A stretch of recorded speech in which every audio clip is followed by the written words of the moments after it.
ಮಾನ್ಯರ ವೃತ್ತಗಳಲ್ಲೂ ಪ್ರತಿ ವಾರ ಹೋರಾಟ ಮಾಡ್ಕೊಂಡು ಹಾಗೂ ಕಣ್ಣು ಕಿವಿ ಬಾಯಿ ಇಲ್ಲದೆ ಇರುವಂತ ರಾಮಕೃಷ್ಣ ಆಶ್ರಮ ಕೊನೆಗೂ ವಂಚನೆ ಮಾಡಲೇಬೇಕು ಅಂತ ನಿರ್ಧಾರ ಮಾಡ್ಕೊಂಡಾಗಿ ಇದು ಮೈಸೂರು ನಗರದ ಕೀರ್ತಿಗೆ ಅವರು ವಂಚನೆ ಮಾಡಿದ್ದು. ಬರೀ ಹೋರಾಟಗಾರರು ಮಾತ್ರ ಅಲ್ಲ ರಚನೆ ಮಾಡಿದ್ದು, ಮೈಸೂರಿನ ರಾಜಮನೆತನಕ್ಕೂ ವಂಚನೆ ಮಾಡಿ ಈ ಜನರ ಮಕ್ಕಳ ಭವಿಷ್ಯವನ್ನ ಮೇಲೆ ಕಲ್ಲಾಕಿ ಆ ಮಕ್ಕಳ ವಿದ್ಯಾಭ್ಯಾಸನೂ ಕಿತ್ಕೊಳ್ಳೋ ಜೊತೆಗೆ ಇವತ್ತು ಅಲ್ಲಿ ವಿವೇಕಾನಂದ ಸ್ಮಾರಕ ಮಾಡಕ್ಕೆ ಹೊರಟಿದೆ. ನಮ್ಮ ಅಭಿಪ್ರಾಯದಲ್ಲಿ ಅದೊಂದು ವಿವೇಕಾನಂದ ಸ್ಮಾರಕ ಅಲ್ಲ. ಪ್ರಥಮ ಹೆಣ್ಣು ಮಕ್ಕಳ ಶಾಲೆಯ ಸಮಾಧಿ ಮೇಲೆ ವಿವೇಕಾನಂದ ಸ್ಮಾರಕ ನಿರ್ಮಿಸ್ತಾ ಇದ್ದಾರೆ ಅನ್ನುವಂಥದ್ದು. ಜೊತೆಗೆ ವಂಚಕರ ಗುಂಪು ಯಾವ ರೀತಿ ನಮ್ಮನ್ನ ವಂಚನೆ ಮಾಡಿದ್ರು, ಹಸುವಿನ ಮಕ್ಕಳ ಮತ್ತು ವ್ಯಾಘ್ರಗಳು ಇದರಲ್ಲಿ ಸಂಧಾನ ಸಭೆಯಲ್ಲಿ ಬಂದು ಒಪ್ಕೊಂಡು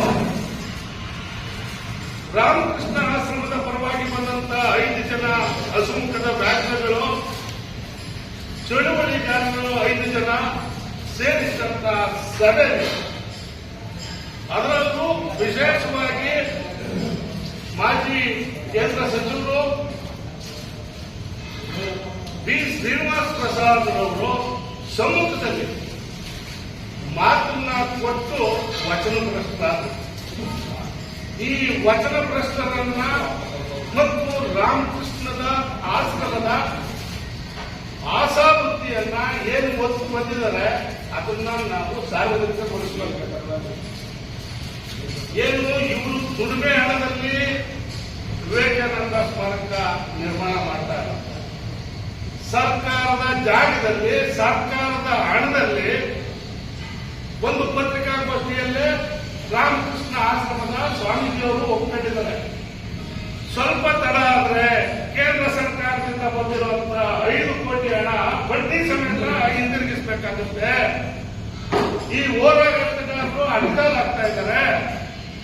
ನಾವು ಅವರು ಇಲ್ಲ ಅಂತ ಅಂದ್ರೆ ಬೇಗ ನಿರ್ಮಾಣ ಮಾಡಿದ್ರೆ ಆ 5 ಕೋಟಿ ಹಣನೂ ಉಳಿಯುತ್ತೆ, ಜಾಗನೂ ಉಳಿಯುತ್ತೆ. ರಾಮಕೃಷ್ಣಾಶ್ರಮಕ್ಕೆ ಯಾವುದೇ ಆಸೆಗಳಿಲ್ಲ ಅನ್ನೋದಾಗಿದ್ದರೆ ಒಂದು ಕೆಂಪ ನಂಜಮಂಡಿ ಅವರು ಹೆಣ್ಣು ಮಕ್ಕಳಿಗಾಗಿ ದೇಶದಲ್ಲಿ ಪ್ರಥಮವಾಗಿ ಆರಂಭ ಮಾಡಿದ ಹೆಣ್ಣು ಮಕ್ಕಳ ಶಾಲೆಯನ್ನ ಕಬಳಿಸಕ್ಕೆ ಹೊರಡ್ತಾ ಇರಲಿಲ್ಲ. ಎಲ್ಲ ಹೇಳ್ತಾರೆ ಅರಮನೆಯಲ್ಲಿ ಆರಂಭ ಆಗಿದ್ದು, ಮಾರಡಿ ಕಾಲೇಜಲ್ಲಿ ಆರಂಭ ಆಗಿದ್ದು, ಎಲ್ಲವೂ ಸರ್ಕಾರ. ನಂತರ ತುಳಸಿ ಕೋಟ ಇದ್ದಂತ ಇದಕ್ಕೆ ಪ್ರತ್ಯೇಕವಾಗಿ ಹಣ ಕೊಟ್ಟು ಬದಲಿ ಜಾಗ ಕೊಟ್ಟು ಕೆಂಪನಂಜಮಂಡಿ ಅವರು ಆ ಜಾಗನ ಶಾಲೆಗಾಗಿ ಮೀಸಲಿಟ್ಟು ಆ ಜಾಗನ ಅಲ್ಲಿ ಶಾಲೆ ನಿರ್ಮಾಣ ಮಾಡಿದ್ರು. ಇವೆಲ್ಲ ಮರೆದೇ ಇರುವಂತದ್ದು. ಯಾಕೆ ಇವನ್ನೆಲ್ಲ ಪುನರ್ವರ್ತನೆಯಾಗಿ ಹೇಳ್ತಾ ಇದ್ದೀವಿ ಅಂತ ಅಂದ್ರೆ ಸಾರ್ವಜನಿಕರು ಬೇಕು. ಈ ವಿಚಾರಗಳು ಸಾರ್ವಜನಿಕರಿಗೆ ಮಾಹಿತಿ ರವಾನೆ ಆಗಬೇಕು. ಆ ಮೂಲಕ ಈ ವಂಚಕರ ಮುಖವಾಡ ಸಾರ್ವಜನಿಕವಾಗಿ ಬೆರಿಬೇಕು. ಅಂತಿಮವಾಗಿ ಒಂದು ಚಳುವಳಿಯ ಮೂಲಕ ಈ ಭಾರ ಹೊರಕ್ಕಾಗ್ತಾ ಇಲ್ಲ ನಮ್ಮ ಕೈಯಲ್ಲಿ. ಯಾರಾದ್ರೂ ಭಾರ ಹೊರವರು ಇದ್ರೆ ಮುಂದೆ ಬನ್ನಿ ಅಂತ ಹೇಳಿ ಒಂದು ಸವದ ರೂಪದಲ್ಲಿ ವಿಡಂಬನೆಯ ಹೋರಾಟವನ್ನು ಮಾಡಿ ಅಲ್ಲಿ ಇಟ್ಟು ಬಂದಿತ್ತು. ಈಗ ಮತ್ತೆ ಒಂದಷ್ಟು ಶಕ್ತಿ ಚೈತನ್ಯ ಬಂದಿದೆ, ಇನ್ನೊಂದಷ್ಟು ದೂರ ಸಾಗಿಸುವಷ್ಟು ಇವತ್ತು ಮತ್ತೆ ಚಳುವಳಿಯನ್ನ ಆರಂಭ ಮಾಡ್ತಾ ಇದ್ದೀವಿ. ಇಲ್ಲಿ ಯಾವುದೇ ರಾಜಕೀಯ ಪಕ್ಷಗಳಿಗೆ ವಿರೋಧ ನಮ್ಮದಿಲ್ಲ. ರಾಷ್ಟ್ರದ ಪ್ರಧಾನಮಂತ್ರಿಗಳಿಗೂ ನಮ್ಮ ವಿರೋಧ ಇಲ್ಲ, ರಾಜ್ಯದ ಮುಖ್ಯಮಂತ್ರಿಗಳಿಗೂ ನಮ್ಮ ವಿರೋಧ ಇಲ್ಲ. ಆದರೆ ಈ ರಾಮಕೃಷ್ಣ ಆಶ್ರಮದ ವಿರುದ್ಧವಾಗಿ ಯಾವಾಗಲೂ ವಂಚನೆಕೋರರು, ವಚನಭ್ರಷ್ಟರು, ಮಾತಿಗೆ ತಪ್ಪಿದವರು ಅನ್ನುವಂತ ನಿರಂತರವಾಗಿ ಹೋರಾಟ ನಡೀತಾನೆ ಇರುತ್ತೆ. ನಮ್ಮ ಶಕ್ತಿ ವೃದ್ಧಿಸಿದಾಗೆಲ್ಲ ಮತ್ತೆ ಮತ್ತೆ ಇದನ್ನ ಹೋಗುವಂತ ಕೆಲಸವನ್ನ ಚಳುವಳಿಗಾರರು ಮಾಡ್ತೀವಿ.